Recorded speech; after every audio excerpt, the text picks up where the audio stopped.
Once again, ang house church ng Ablaze.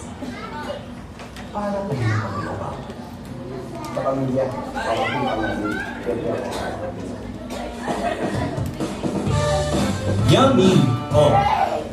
Dingon Eric at ang Kenzie Anyar. Kenzie Anyar, the House's Ministers. Oh, kala nyo, mami ni Kenzie, ano? Ako lang to, Sis Marge. Ang Sis May Anyad ng House Church Minister.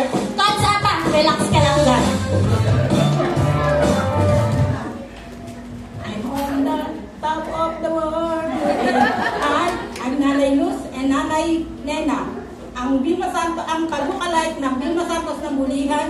Kasi si Hermie Adriano. Wait lang, may kumikine. What's up, Budlang people? Ako nga kakala, si Jenny ng House Church Place, ang kalokalike ng Sister Dali ng House Church Minister. Paradise na!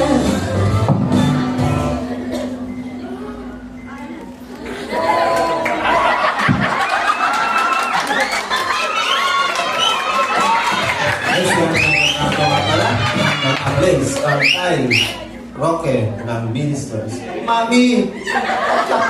Magandang buhay, Teacher Abby wala sa Ablaze. Hindi na kalokalike ng Teacher Lina Abby. Makyo. At first I was afraid, I was petrified, kept thinking I could never live without you by my side. But then I spent so many nights thinking how you did me wrong, and that was wrong. And all the time you looking so goodbye from my face.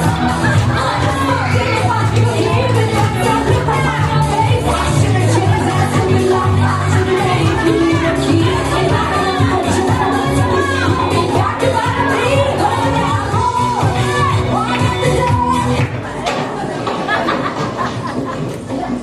O ano, pinalita ko na itong pobre kama mo ha, tsaka pa dito mga punta. Kinuha ko na dito lahat marunong yung damit at lumalabang ko na sabay-sabay bukas. Alam mo, tingnan mo nga Carla, ang dumi itong kwarto mo. Ayan, ang kalat-kalat. O, tingnan mo, mas masarap at-aral kapag malinis itong kwarto. O, ayan, o, tingnan mo anak. Saan mo nilagay yung Walkman ko? Diyan na nasa loob ng cabinet. Ayan, diyan. Yan.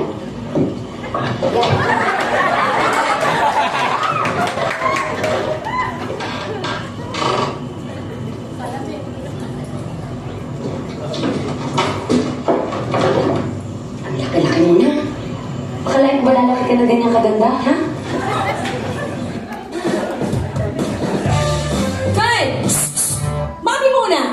Ako nga po pala si Marilo Bernardo ng Ablaze. Ang Deacon Arlene ng Ministers.